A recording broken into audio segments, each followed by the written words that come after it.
As someone with a degree in fade-ology, I've employed upon myself the task of ranking the coldest fades in Boondocks history with another tier list. S tier is the highest, F tier is the lowest. And speaking of low, I've noticed my channel hasn't hit 10,000 subscribers yet, so if you could F tier. Nobody screams F tier more than Tom Dubois, the sorriest life form in the universe. That man does not count as a fighter. He does not count as a winner. Whenever I see Tom on screen ready to throw a punch, I'm ready to throw the remote. The only unfortunate thing about this is his win-loss record is kinda sturdy, but the fights on average be less than a minute. Like, nothing was memorable about any of them, but the episodes they take place in are usually classics, which is the funniest part. Do y'all remember him versus Sweetest Taboo? Humiliating. He's getting beat up on, didn't throw not one punch, baffling me, since it was within his rights as an American citizen to employ self-defense and take that heifer down. Then, when he slaps Usher, he just expected no retaliation. I don't know what Tom was thinking. He was like, oh man, now that I slapped this mega R&B star, he's definitely going to respect that because I was just standing up for my wife. No! Die! Pay the ultimate price! Ed and Rummy versus Agent Flowers getting put in F tier for the same lack of memorability. It wasn't long, it wasn't a crazy action scene, it did visually look great, but that's because the art was probably, in my opinion, at its peak in season 3. Remy gets shot real fast and then he hypes up the iPhone like, alright, cool. Eddie gets backhanded, knocked unconscious, and neither one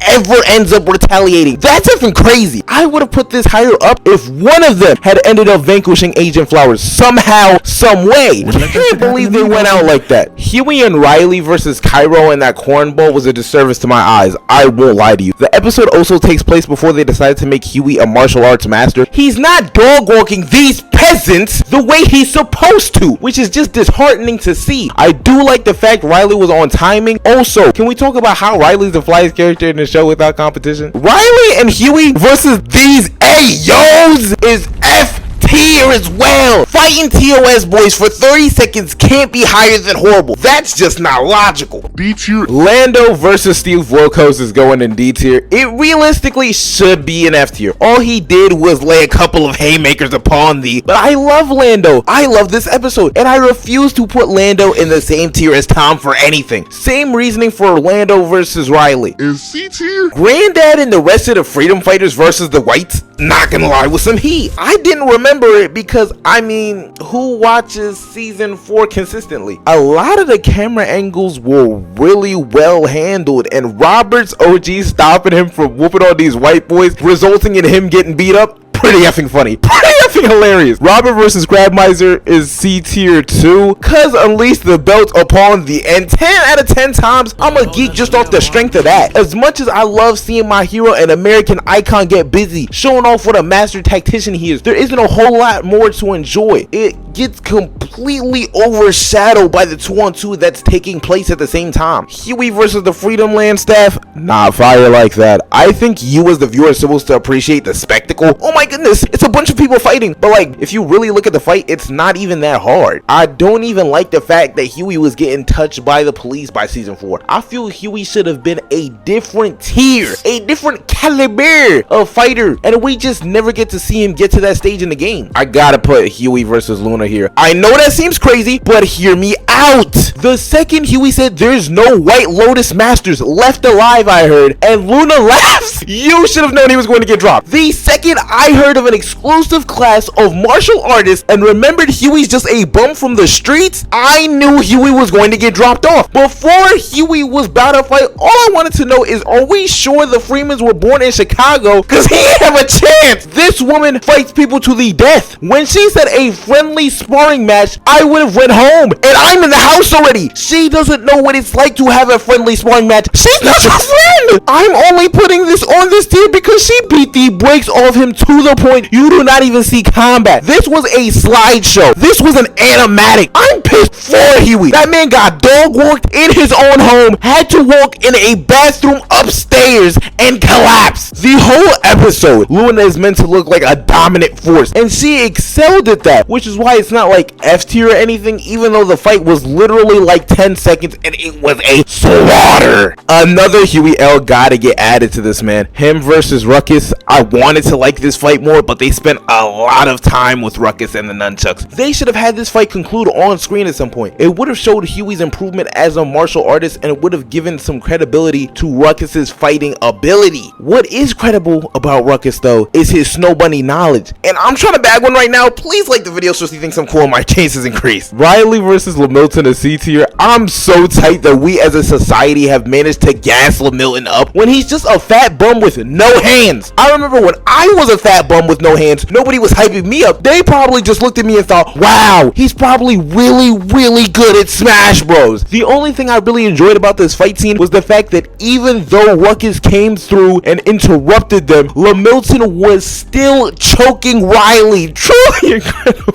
This scene's music was also phenomenal. Metaphor to great, just don't miss. Anytime a fight kicks off and you hear him, you know you're gonna be in for a treat regardless of how the fight looks or goes. That man said leave a mark over your eye like punctuation. He said bring all of them lanes, you dig? I'll delete them characters like the 22-bit. B tier. For as little time as Huey versus the Blind Samurai was showcased, they got busy and they got busy fast. The choreography was straight rhythmic, top to bottom, just a great fight. I don't know why even in Huey's hypotheticals he just loses. Just an embarrassment. This is episode 4 and was low-key supposed to be a throwaway fight. Somehow they managed to over-deliver. Huey versus Bushido Brown's also B tier. The build up to the fight was high-key elite. Like, we just get to see Bushido being the most gangster, the most unvanquishable, unconquerable bodyguard in the world. You know how savage it is for you to be putting the paws on everybody, then practically saying to one of your ops, that door looks a little hard to open. Do you need a hand? My go, Huey really brought the maximum glove from regular show out, only to get severely brutalized. That's so funny to me, dude. Riley versus Butch Magnus was one for the books, man. Not really based off the strength of the combat, but because of the fact that Riley, no matter what, is always going to talk crazy to whoever's in front of him. It don't matter if he know he going to lose. He usually don't. He's usually unaware. It's usually a surprise for him and nobody else. Most unfortunate part of seeing Baby Chief do it fight Butch Magnus is he would have had a pretty good chance of victory had he just not looked into the crowd trying to get his taunt off. This is not SmackDown versus Raw. Focus on the match. I will say though, seeing Riley fight in Tim's was probably the most New York thing I've ever seen in a cartoon before. On top of all of the elements that made this a pretty solid fight to watch, Metaphor the Great is once again in the background. Riley's subconsciously still going after the chain after getting walloped, whooped, wombo comboed with some Rock Lee stuff, man. If nothing else, Riley Freeman has got the most amount of heart you will ever see. A tier. If we talking about straight hands, this fight does not deserve to be this high, but I love this fight more than my family for a plethora of reasons. That man Stinkmeaner really hit Robert's car and was like, no, this is my space, this is where I belong. Hits the car once again and then gets out and pops off on Robert. This inspired me to say that as long as I stray away from accountability, as long as I respond to accountability with anger and threats of violence, I'll be okay in life. Immediately, Granddad's ready to crash out. Riley gassing him up only for Granddad to get the brakes beat off him. That man Robert balled up a fist, goes for the cleanest haymaker, missed and got blasted. Shout out to John Witherspoon, God rest his soul's performance, man. Him complaining about his knee injury had me dying laughing. Now we get to the actual fight where Granddad has Vietnam flashbacks of getting his ankles broken by Stinkmeaner and just unloads on him. That man was hitting combos that you only see in Street Fighter. It was awesome. This was an educational beating. It showed that those who crash into other people will soon pay the ultimate price. Stinkmeaner's voice actor is doing an incredible job of just selling this beating. To cap it all off, this is going to A tier because Granddad hit a haymaker so clean it put a man to death. This fight right here was part of the reason I put Granddad where I placed him at in my Boondocks fighters tier list. I was struggling on where to put the Huey Riley fights. I even kept flipping the rankings back and forth, but now I'm saying Riley versus Huey 2 is going in A tier. The other Riley Huey fight had more hands, and we'll get to it in a second. This was just straight ignorance and gap blasting. Generational fade, some might say. It also takes place in a better episode than their first encounter, especially in terms of setting up this battle. Here, Huey's 100% valid. That man Riley spent all of the money in the crib so he could get fly. Now, was he clean though? Yes. However, I'm not going hungry so you can get thick pics for the gram. You're gonna have to see me. One of the main highlights of this fight is when Huey throws the pillow in the air, so Riley starts blasting it, and he comes from around the corner. Absolutely insane battle IQ. And oh my goodness, the climax for this fight was off the chain. I'm not even gonna hold you. S tier. I don't think Stinkmeaner has a bad appearance in the show. Both fights between Robert and Stinkmeaner in this episode, I'm counting as one so that the time's longer, are S tier. Genuinely super duper good. They went all out on the animation, straight up nuts to butts, foot to rectum type action. Before either fight reached the end, I was ready to climax. You can really go back and watch this over and over again. 10 out of 10 replay value. If I needed to put somebody onto the Boondocks and had to show them a fight, I'm choosing this one. It's not overly long and drawn out, just jam-packed with greatness. We get to see Granddad really step his game up when it comes to hands. Here we can't relate. I'm not sure why Granddad evolved so much when we get to the 4th season. He was standing on business to the point he needed a cane after. Also in S tier, Tom drop kicking that dude. I know it's not a fight, but it was really funny and I wanted a reason to mention it. God bless. Huey and Riley versus the Hateocracy, S tier. You don't see these two run duos ever. Riley cracking up before running the hands, peak. Huey knew what it was. He was like, yo, I'm not trying to add another L to my record. Immediately did the race, did the dash, still got dropped off. Riley was out here getting hit with Naruto combos, and that little Easter egg right there made me have to put this up in S tier. As soon as these two hit that crazy vertical, man, I would have known I was finished. I would have tried to run again. Don't let your enemies stop you from getting your cardio in for the day. Little intangible things in between, like Esmeralda talking crazy the whole time she whooping Riley, Huey standing on top of the table so he could even the height difference while fighting pissed off person, made this fight so top tier to me. Oh my goodness. Huey and Riley's fight and Let's Nab Oprah, easy S. They was just throwing them things, fighting all around the house. It felt like a Falls Count Anywhere. Like, this was WrestleMania. It was a treat for my eyes to witness this fight. Huey really came off the top rope like Rey Mysterio. Even the way both of them got to show off their own distinct fighting styles. Huey calm, cool, calculated. Riley just a dog. All of this because Huey didn't want Riley to go hang out with some bad influences is the cherry on top. What a good older brother. Stinkmeaner possessed Tom versus the Freemans, quite possibly an even easier S tier than anything else I've listed. I don't care what nobody gotta say. I can dang near quote the entire either episode or fight scene verbatim. Also, brownie points because I just found out while making this video that Tom's voice actor voices Stinkmeaner. This is a Hall of Fame performance. S tier voice actor. Right when the fight starts, you hear the theme song for the entire show, so you know everyone finna get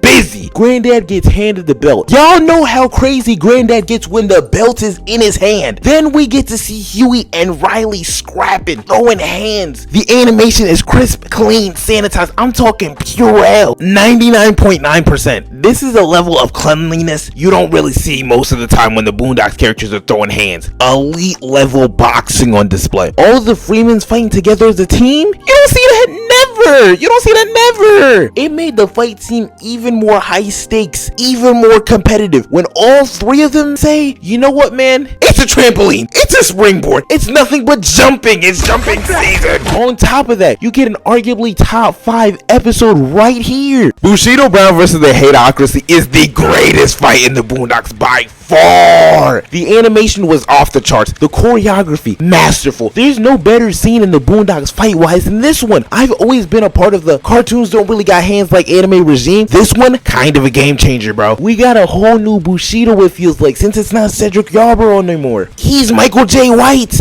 aka, for some reason, that alone makes it feel like he got stronger. He's out here being a nuisance to the Freeman family as their security because he knows that when it's time for SmackDown, the ops getting raw dog. It got wicked for the Hateocracy, man. Bushido was hitting moves I didn't even know existed to the point he almost clutched the craziest 3v1 in history. It was truly inspirational, truly generational, truly since not playing. Had it looking like a Golden State versus Cavs type of situation for a second. Funniest part of all of this is that the greatest martial artist in the world got beat up by 3 hateful old people. That's just a great bit by itself. The stakes that were on the line through this fight made it more appealing to watch because you're like, oh my goodness, if Bushido loses, the Freemans are doomed. So obviously Bushido's going to win, and then he doesn't. Added another layer to the fight as well as the overall storytelling. It was perfect. That's just about every fade in the Boondocks rank. If y'all want more Boondocks videos, let me get a couple thousand likes, please. Leave a comment. I've gotten video suggestions and made them before. I'm trying to hit 10K this year. Please look out for a good person.